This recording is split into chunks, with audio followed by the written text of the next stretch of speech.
Hey gang, what's up? It's Wes Gardner. How are you? Thank you for purchasing the 2024 brush pack.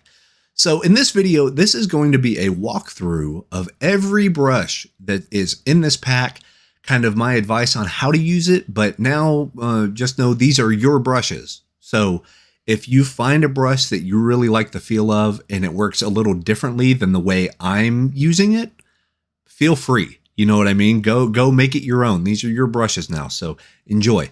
So I just have a blank canvas open in Photoshop. Now these brushes are compatible in Photoshop. I made them in Photoshop 2024, which is the newest version. I'm not sure the version number at this point, but it's the middle of February in 2024.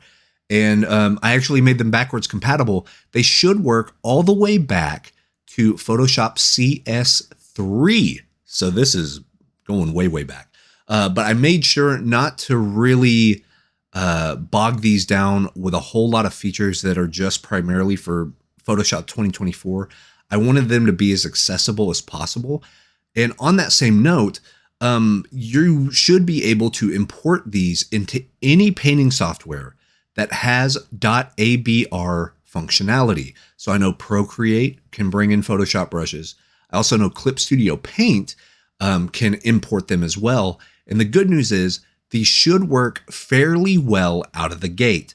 I didn't use a lot of like Photoshop trickery when making these, so they should import pretty well and function very much the same way in your favorite ABR compatible painting software of choice. So let's hop on over here. We're gonna take a look at this. I'm gonna move the microphone. I'm also gonna green screen out the background and then move my, beautiful bald head over to the side. So you can still see me while we're painting, but I'm not blocking all the brushes because that's why we're here after all. So let me do that real quick. Let me set this up. Let's go boom. Then let me go boom. Then let me go. Where am I at? Where am I at? Whee! Oh God. Whee! Okay. So the layers, I'm not really going to make layers, so it's fine that we're blocking it over here. So let me move this. Hopefully this doesn't explode the microphone. Boom. Cool. Move that down a little. All right, great. So here we are. Let me get my old painting glove on. So yeah, this is the Wes Gardner 2024 brush pack. And you may hear the pin hit. I have the microphone literally right next to my canvas, so I do apologize about that. But, it is what it is. Let me go ahead and make a neutral-ish,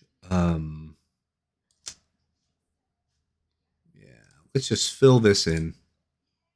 We're going to fill this in with our foreground color. Cool. Kind of a neutralist background. That way, whenever we start adding colors and we start mixing things, that it really starts to get the full breadth of what these features are. So yes, if you've bought some of my brushes in the past, I think you're going to be pretty pleased with these because it's on the same traditional feel MO that I've had over the past few years. However, these are a little bit more nuanced. And what I mean by that is every time you use these brushes, you're going to get a slightly different result, just the same way you would in, let's say, oil painting or acrylic painting. You can have your favorite filbert brushes. You can have your favorite, flat brushes or palette knife. But what's going to happen on the canvas is going to be slightly different depending on the day, the texture, how much paint you have loaded, that type of thing. I really wanted to start digging into that as far as these brushes and brush tips are concerned. So that's what we're going to look at here. I wanted to have variety, as the spice of life, but it's also the spice here in the 2024 brush pack. So let's pick, we're going to start with our sketchers. I have 3 kind of sketcher brushes that we have. So this first one is the basic 2024 sketcher, which it's very kind of by the book, soft, charcoaly, kind of graphite, if you will. Mark. The dry sketcher is a little bit more textured, and if you see, if I'm using the bracket buttons to go up and down as far as the size. But if you notice, if we look at the primary sketcher, it's pretty uniform. And depending on how much pressure you're putting down, you're going to get the different opacity, but it has that nice kind of pastel-y texture. This one is a little bit more painterly in the way that it makes marks. So you notice every tail end is different. Depending on when you pick up your brush, how much pressure, that tail is different on each one of these, right?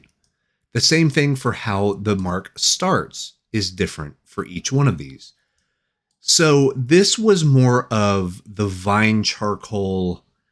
If you're holding your arm out whenever you're doing, like, if you're from an atelier, if you've done art classes where you've done life drawing and your professor has made you stand away from your canvas and like do your arm straight and do that. That's sort of what I was going for with this one.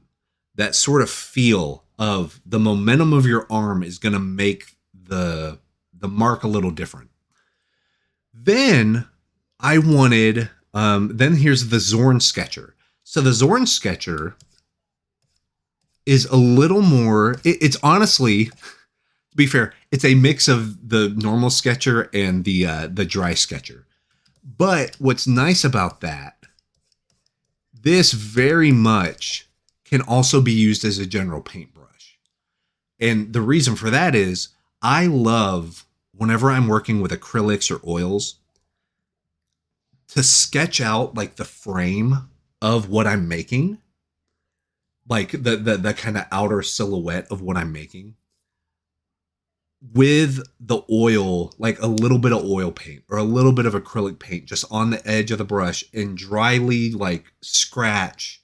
Okay, I want this here. The house goes here. The trees go here. And you're sketching, but you're sketching with the intent of knowing you're going to paint over it. And that's exactly what I wanted with this. It's a little more exact. You can use this even as kind of like an ink pen. It has that sort of like ink look to it.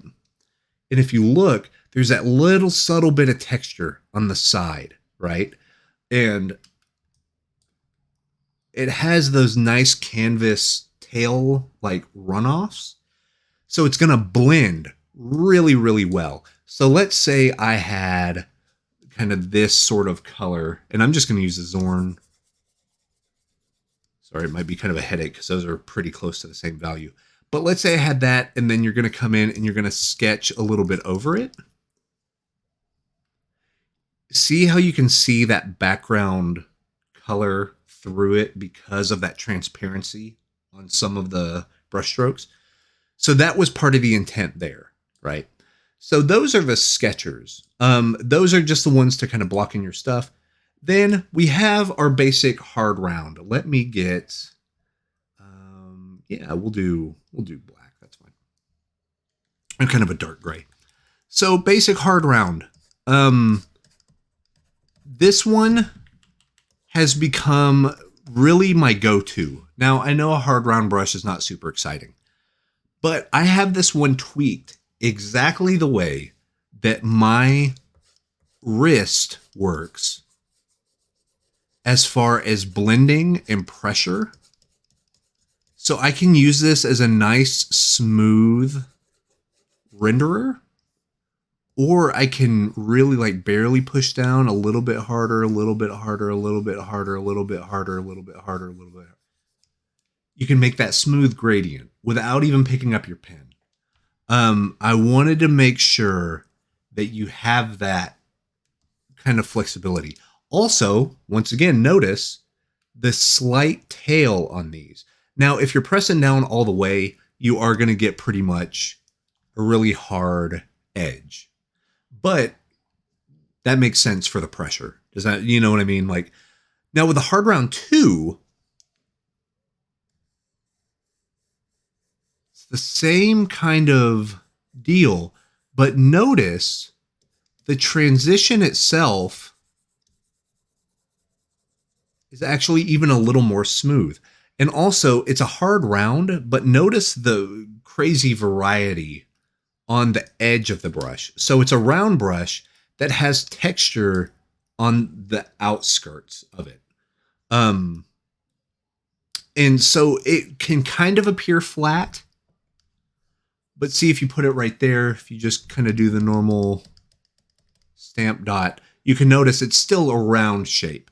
But I wanted to do this because it very much has smoother edges, and that allows for kind of easier rendering. So with the hard round brushes, I really like using these for my primary rendering. I'll put a lot of painterly stuff down with all my other brushes. Then I'll come in and I'll really start guiding the eye, or I'll start making hard edges with my hard round brushes. That way I have a little more flexibility.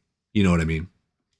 So this one has this one has actually been the most requested brush of mine. So I think this is from like the 2020 brush pack, or like the May Sketch a Day brush pack or something. This is the Diagonal Classic. Now, the Diagonal Classic is pretty much unchanged. I did change a little bit of the jitter and a little bit of the pressure sensitivity, but this is great for sculpting. So let's say you have like this shape right here. You want to come down here, you're going to make it a little bit darker. You're going to come in and you're going to start bringing some stuff up. And then let's grab that again. Come over here.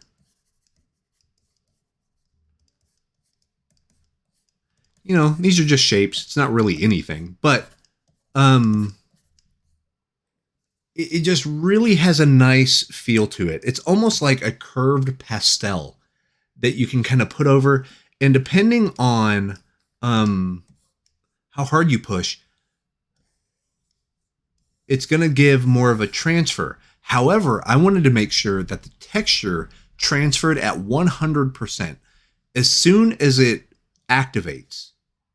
And you can see it. I'm going to try this real slow. Let me get to a blank area here. Once it activates, you're going to see the texture start to like wobble and change.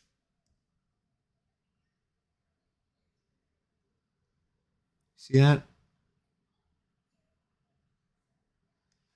So it's like planting itself. It's like drying on there. And I think that's really interesting because you never know what form of this texture you're going to get. And then, of course, the more you go over it, I don't know if you can see it on the monitor. You see how there's little tiny jitter lines here? That can act as a little bit of an impasto effect.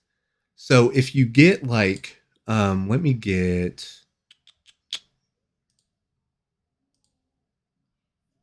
something like this.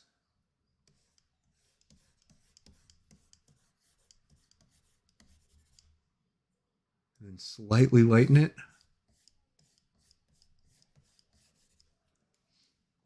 If you look pretty close, see how there's like little slivers of difference. Whenever you zoom out, it looks a little bit more like paint texture. You know, that's the goal. That's the goal of this whole thing. So square texture, kind of the same thing. It uses all my favorite parts of the Diagonal Classic, but then gives it a harsher, more opaque kind of in oil painting or acrylics, you call this a rigger. It's something that basically this is your blocker. This is your main blocker brush. It's very consistent. You know exactly where it's going to start making a mark and where it stops based on the transparency and how hard you're pushing. You're going to get slightly different effects. So let's say we move right there. And then if we go down a little bit, you're going to see that it has a beautiful canvas texture. If we push down harder, it's purely like, it's like you loaded up your brush. You know what I mean? Airbrush, the only, I love this brush. Don't get me wrong. The only thing I use it for is for lighting. I just use this to put down color in a way, almost like a glaze. That's literally the only thing I use this for. So I'll hit like right here, and let's say I want to soften the edge right here and make it kind of run off into something. That's it. That's literally the only reason I use this airbrush. But I use it enough, especially now with like lighting and color dodge and stuff like that. I wanted to make it to where I had it in this brush pack, but also there was no particular like edge. It's a splatter brush. So if we go in real close here, it's a splatter brush where the edges blur out. And it doesn't seem like it would be useful, but try it with color dodge. So like, let's say we were right here. I'm going to pick this color. I'm going to lighten it. I'm going to make a new layer. I'm going to color dodge.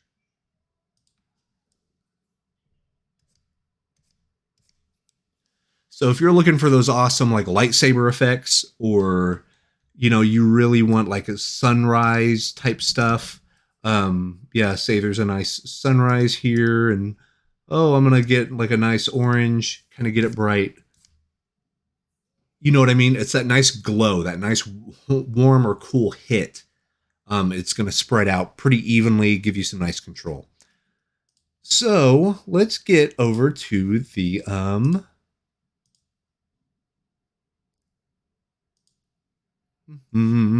me go edit, fill. Let's just do 50% gray. Bam. Okay. So now we're into the painters. We're into the kind of the nitty gritties of these painterly brushes. My intent with these painter brushes was to give every single one of these some soft edges, because I'm a big fan of James Gurney. And in his book, Imaginative Realism, he talks about the vast majority of your painting should have soft edges. Doesn't mean lost edges, but edges that literally kind of blend into one another. So there's still an edge. So if we did something like this, or actually let's do it darker so it's easier to see. If we did something like this, and then we came over here to like a purple and kind of did this, the edge is fairly soft. And like we can even do this.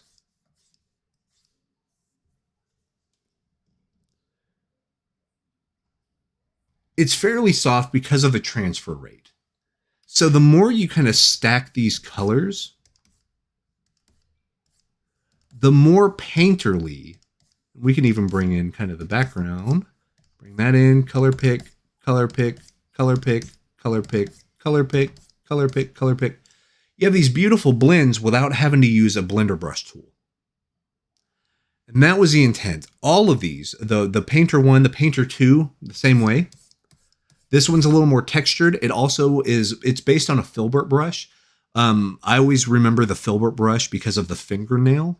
It's shaped like a fingernail. The tip of your fingernail up top here. If you see that right there and that right there, if you hold up your fingernail, it should match pretty well, right? But same thing. You have this, you have these. Because you have a little bit of that transparent texture, you can always see some of the stuff that's going on underneath. And that allows for some really interesting dynamics that you have. Now, I will say the Painter 2 brush is less reliant on your pressure. It just kind of puts paint down.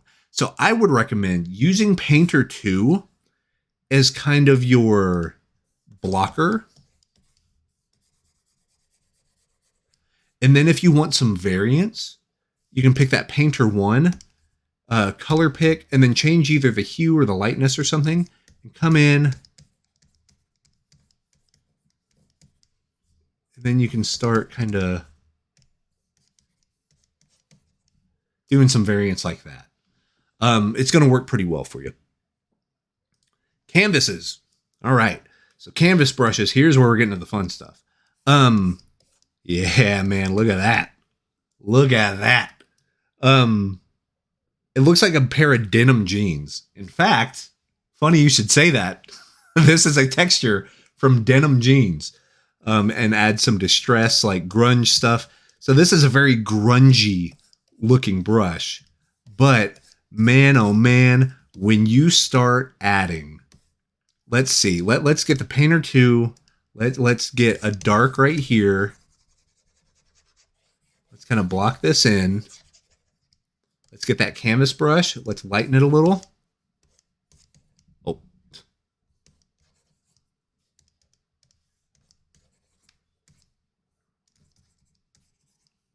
Got that. Then let's lighten it. You can start making some beautiful looking strokes. Gorgeous. And what's fun about this these are the brushes that the canvas brushes are the ones that feel the most like Art Rage or Rebel or like your more natural media painting program. That's what I really dig about these. So Canvas 2, kind of the same thing. This one's a little bit more wispy. Where you can see the bristle of the brush, but it still has that nice same kind of denim texture. But this one's almost like painting with a hybrid of a brush and a palette knife. So if we take some of these and see how it has that nice, like, energetic look. It's almost like a Lion Decker sort of wispy, like, wow, like, so we got that. And then we got Canvas 3, which is very much a bristle brush. So we have these that are kind of the flatter, kind of the denser, like Filbert, Rigger, Dagger sort of brushes. This one is just like a bristle brush, purely bristle. It also has some color variation and some jitter. So you're going to see that it has a nice, kind of a nice wash effect. You see how that looks? And that's just with, not really even changing the color aspects or anything. It's just going to give you a little bit of that variety, a little bit of a look of a brushstroke, which sounds funny, but like if you have, let's say these colors right here, and then you want to come over, you want to brighten it a little bit, and you kind of do this. It looks like a paintbrush. It really does look like someone got a flat bristle brush and went, which is the point. And speaking of flats, the next one, you're going to notice that these have kind of a go from A to B to C to D. Like, you can use these in order and make yourself a pretty good painting. Let's grab this color. Very opaque, but I love the tail on this. Love, love, love. Because this is a great way, if you just barely push down, you're going to get that same nice canvas texture. And here's the thing. All of these brushes use the same canvas texture on the inside of it. Like, whenever I developed it, I made sure whenever I used the pattern, it was the same exact pattern, the same scale. That way, whenever you're mixing and matching these brushes, they all look like they go together. And that was hugely important. That's actually why this brush pack took a little longer to make. Because I wanted to make sure that nothing looked out of sorts. Nothing looked wrong. Nothing looked like it didn't belong. So we have that. Impasto Thick. This one is very jittery. You can actually see it. Let me zoom in. Look at all that color jitter. But then whenever you zoom back, you see that nice light edge. This is one of those brushes that's going to be a little harder to tame. But the idea is you don't want to tame it anyway. Something like that. Something like these. This is more of a finisher brush, in my opinion. It's a little extreme, so you can always go into your brush settings on this one, and with color dynamics, the hue jitter is at a 9. The saturation jitter is at a 7, and the brightness jitter is at a 20. These are insane. Normally, brushes, if they come stock with Adobe or whatever, even if they have the jitter activated, it's like 2%, maybe 3 or 4% on the high end. This bad boy's got 20%. So let's say I like the brush, I like how it looks, but I don't like the brightness being that crazy. I can bring that down, let's say to 10%. And now they stay around the same value. Or if we want to go crazy, this is going to, I apologize in advance, it's going to look ugly. I mean, that's cool, but it looks like zebra stripe gum. So brightness jitter is going to affect that. Your saturation jitter, of course, is going to change the saturation of how much that is. And then the hue jitter, how far away from the center point around the color wheel is it going to go? So play with those.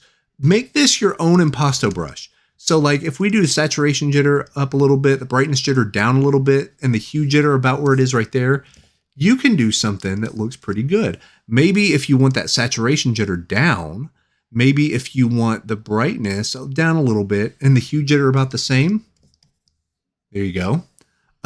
Let's do hue jitter pretty much off, 3%. Saturation jitter up and brightness jitter, keep it at a 9. So there's so many things you can do with this brush. So open up those brush settings. You can get to it by the window. And then if you go to brush settings and like I put it anchored to my brushes panel. That way, anytime I have a brush and I want to tweak it, I can just go to brush settings, mess with the sliders, come back to brushes, and we're good to go. But yeah, this one's fun. Go ahead, use it. It's basically the same thing as the, I want to say, which one was it? Is it the, yes. So this, the Impasto Thick is basically the Canvas 3 brush with bigger density and all of the jitter activated. So, dagger drag. This, it's funny. I think I called it a dagger because I used the dagger tip when I made this, but actually this can also be used as kind of a flat brush. The drag on this, yeah, there we go. Here, let me get rid of.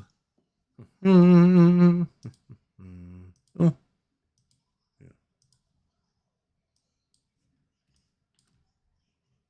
So you can see the brush tip right there. Really, really cool brush tip. But whenever you drag this down, it starts off very opaque and then gets a little more smeary as you kind of take your hand off the gas. You know what I mean? Like,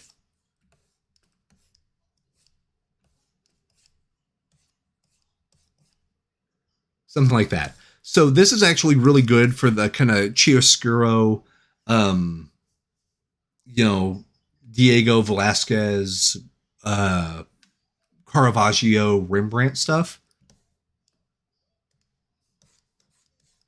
This is really good for that because you have that really wispy edge. So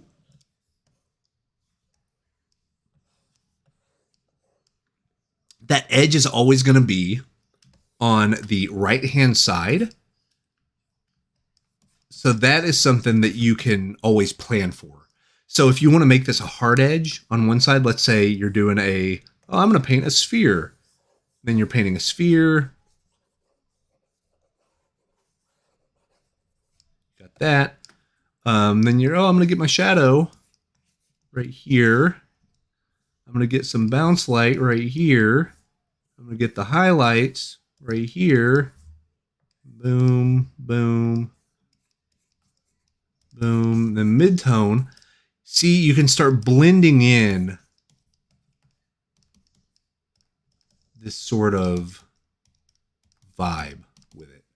Very, very cool. A little more nuanced than the other brushes in the pack, but I like that. I like the fact that this one may not be used as much, but it definitely has its purpose. It has, it has its place.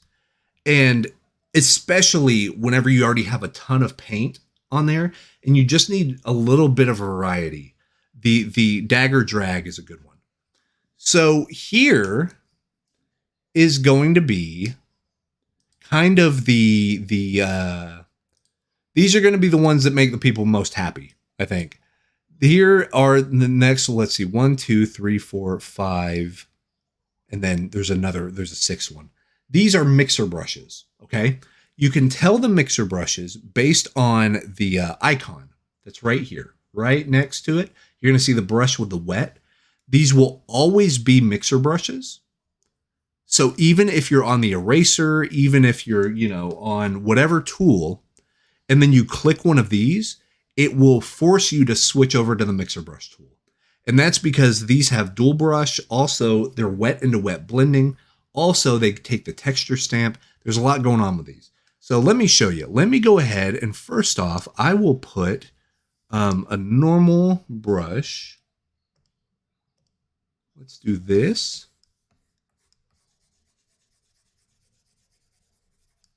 Let's grab the dagger right here.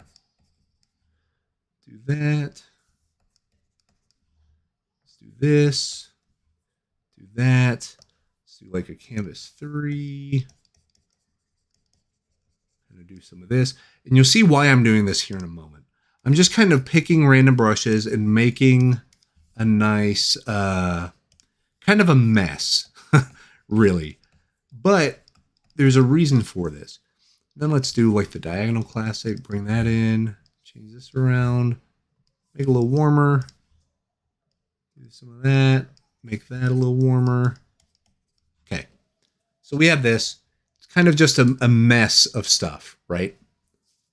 If we grab our oil brush, hold the color picker, the Alt button on Windows, you are going to notice that it's picking the color, but a little bit of the texture from what we're doing there. Also, we can do it if you click this down arrow. I have right now select solid colors only.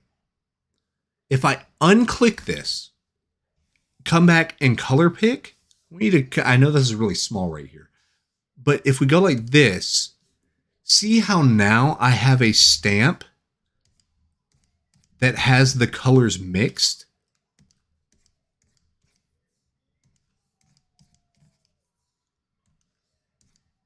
See, that's a good one. So see, I will actually come and I'll color pick this edge where half of the brush is on the gray, half the brush is on that. And then if I come and make a stroke,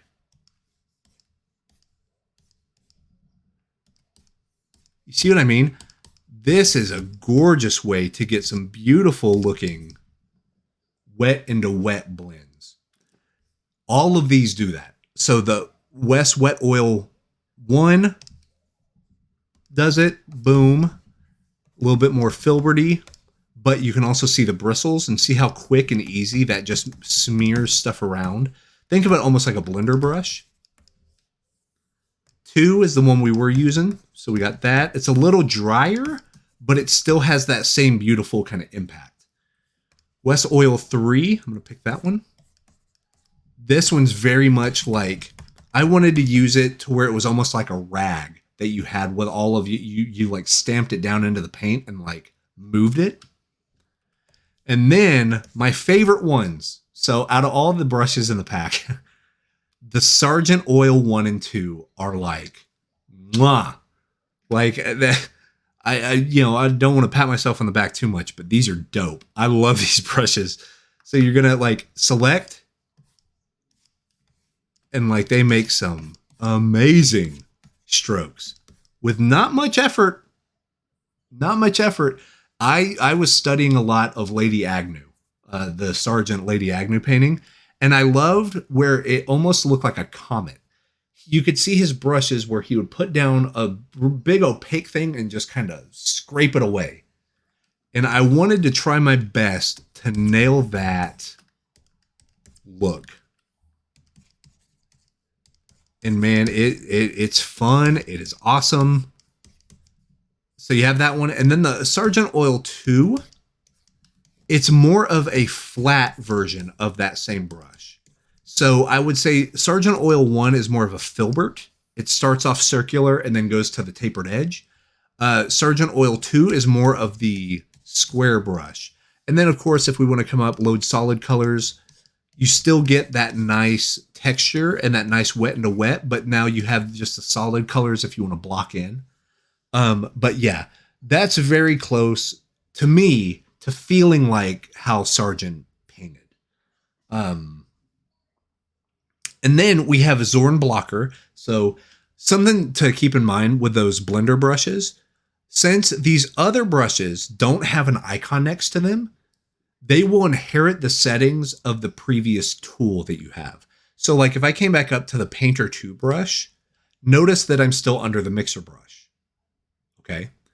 But then if I select like Hard Round 1, it's going to hop back to the regular. It's going to hop back to the regular brush. So anything with an icon is going to force your program to switch to that brush mode. But these other ones are going to, so these will make you be here. We have some smudger brushes we'll look at in a minute that do the same thing. But with the Zorn Blocker, I have this. I'm going to hit the B button as my hotkey to go back to the normal brush mode and make sure Zorn Blocker is selected. So Zorn Blocker is exactly what you think it is. It is a blocker brush.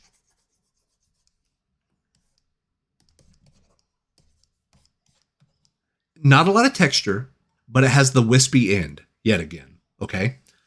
The reason why I like this one and I called it the Zorn Blocker is because it works really, really well with the Zorn wet canvas. So this is another mixer brush. So if I grab this,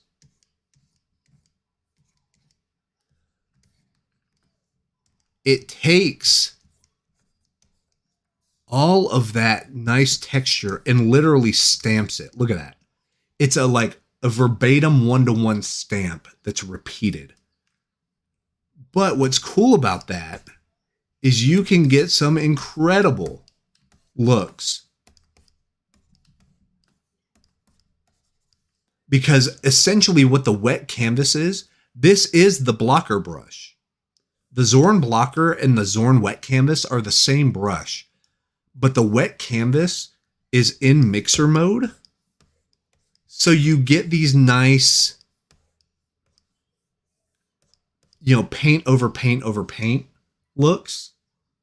It's a little harder to use. This one has a longer learning curve for sure, but I think it really does give that beautiful kind of portraiture Anders Zorn look to it. Okay. So moving on, Wes Jitter right here. Square brush. And then you have this nice kind of impasto look. Once again, any of the jitter settings that you want to change, brush settings, come up here, color dynamics. See, the hue jitter is off completely. It stays the same hue. The saturation is the thing that's high, and then your brightness is high. So if you want this to be more subtle, keep the hue off, saturation lower to like 3, and brightness to about a 3 or 4 as well. And then it gets real subtle. You know what I mean? You see, you can still see the bars a little bit, but not as much as over on this other side. But it's a great brush. You can use it for really anything. You can use this for detailing. You can use it for blocking in. You can use it for a real big number of things. So then, yeah, if it's a pretty solid brush, so meaning if you bring it down and then you get something like a dark or a black, you can use it as a sketcher. You can use this as a detail. I wanted a lot of these brushes to be multi-purpose. So if you really like the texture of one, odds are pretty good. You can lower the size, up the opacity, maybe use it as a sketcher, maybe not. It really depends. But a lot of these, I wanted to make sure that you could use for multiple things.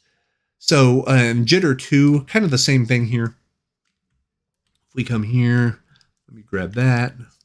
Same thing. This one's just a little bit more bristle brush. Also, the settings are a little different. The hue jitter's at 0, but the saturation jitter's at 23. 23. Brightness jitters at 6, but look at that, man. So even though this is a regular brush, even though this is a standard brush tool, it feels like a mixer brush. It feels like it has that wet into wet, even though it's just there. See what I mean?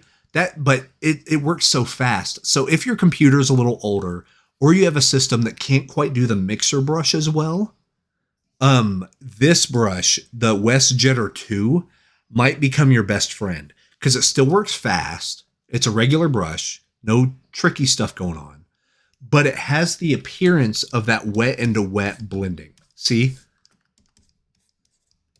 Got that. Beautiful, because it introduces a little bit of hits of different colors. And I think that's super important. So let me fill this again. Fill 50% gray. Hooray. All right. Coming down to kind of the last bits. Wes dry canvas texture. This, in my opinion, is the main finishing brush in the whole kit and caboodle. So what does that mean? Let's go ahead and make, let's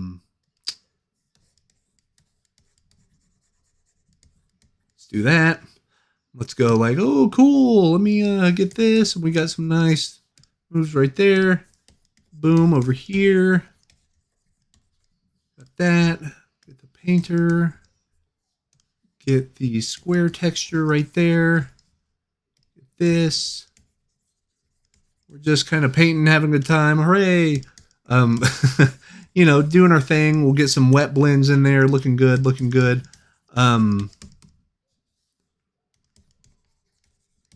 Cool. So, yeah, looking good, looking cool, right?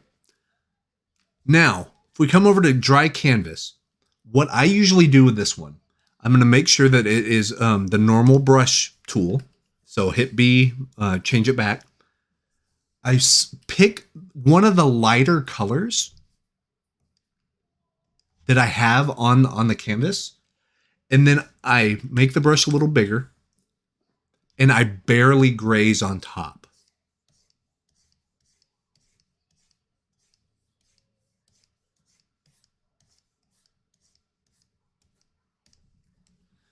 And what you get is this nice, very spontaneous canvas texture. Now, the great thing about this is, let's say you have that and you like the look of it, but some of it's a little too rough or whatever. That's when you can grab another mixer or whatever type of brush, kind of pick it, paint it into what you have. So you still get that little bit of variety in how the texture looks and everything like that. Really, really cool.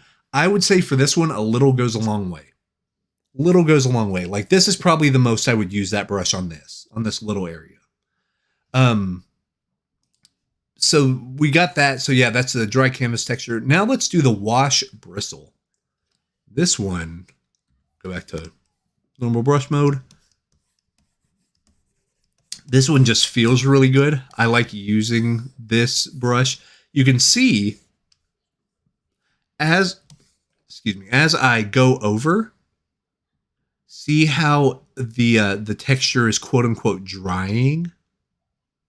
And if I barely put pressure down, just a very little bit of that comes out. But if I press down pretty hard, more of it comes out. This feels like a nice wash brush. See what I'm doing? If I just scrape along, something like this, let me go ahead and wash this in there. It's very translucent, which is what I really like.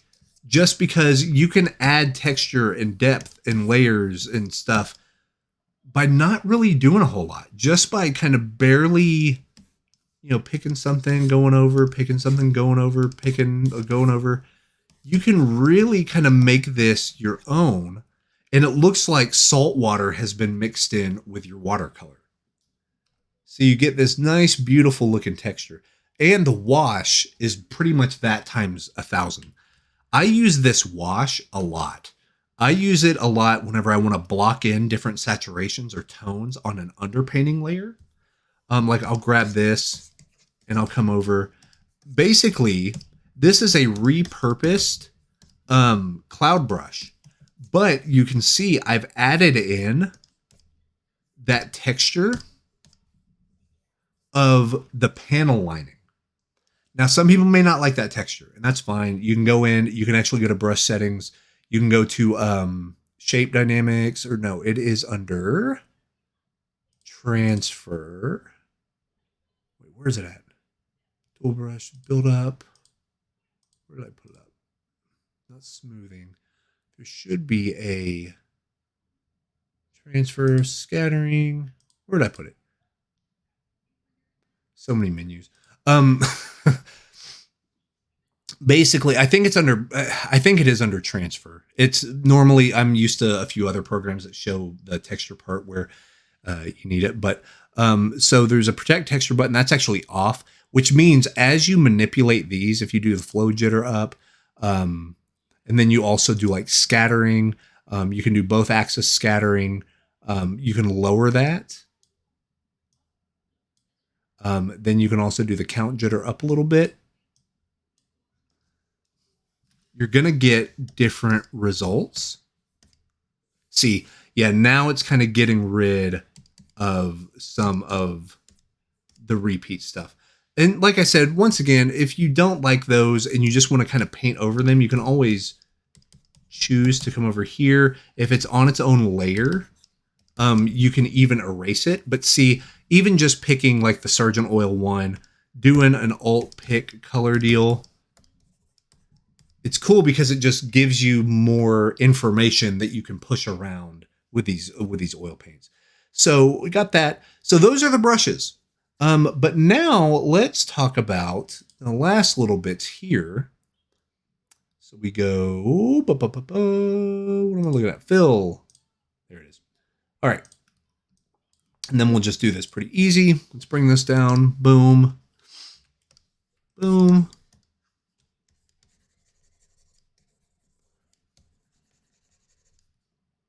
Oh, I was wondering why. I was like, wait a minute, that doesn't feel right. There it is. There it is. Okay. So we have that. Cool. Basic painter brush. Cool. Now we're going to go to the smudge tools. So, you know how earlier I said that there was one of the oil painting brushes that felt like an oil rag? I actually have the blend. I like that effect so much. I wanted it to be able to work on anything. So I made it into something, and I call it the charcoal rag. Basically, if you have a stump or something or a napkin and you like press it against, that's what I wanted this to be. So like if I come over here to this corner,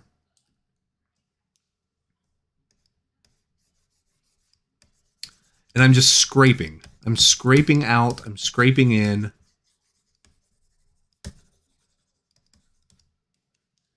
And then if you zoom back, it really does look like smudged charcoal, right?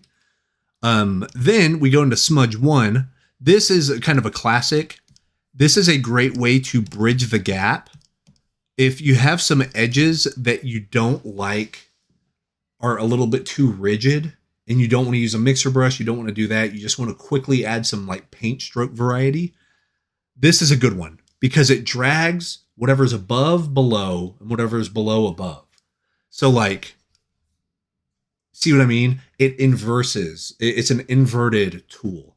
So you have something like this, and whenever it's like really close together like that, it looks a little stampy, but that's because with this one, a little goes a long way. So like if I were to go like this, I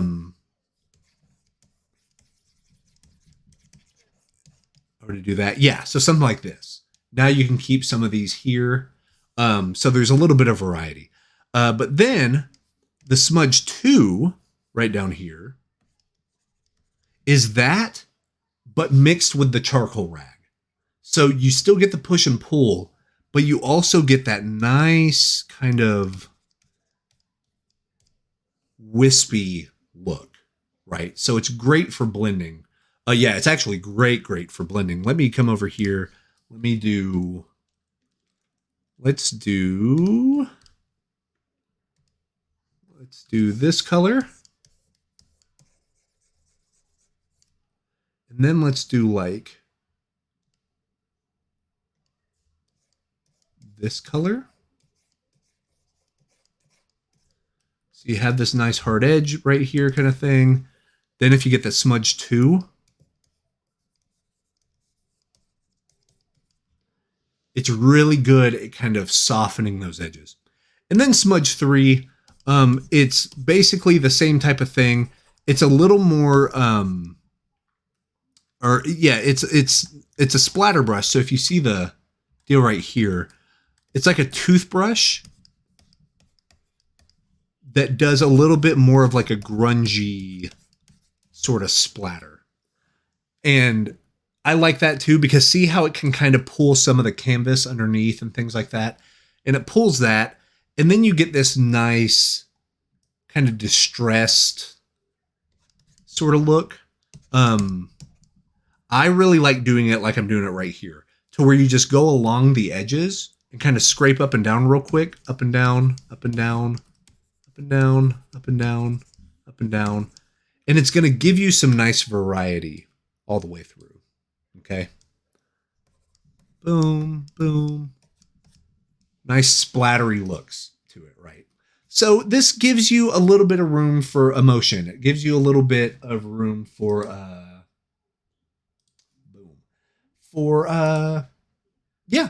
the way you want to work. Let me move this back over here.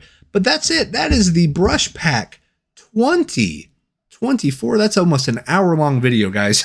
So if you watch the whole thing, thank you so much. It's not required to view it, you know. But hey, you know, it is what it is.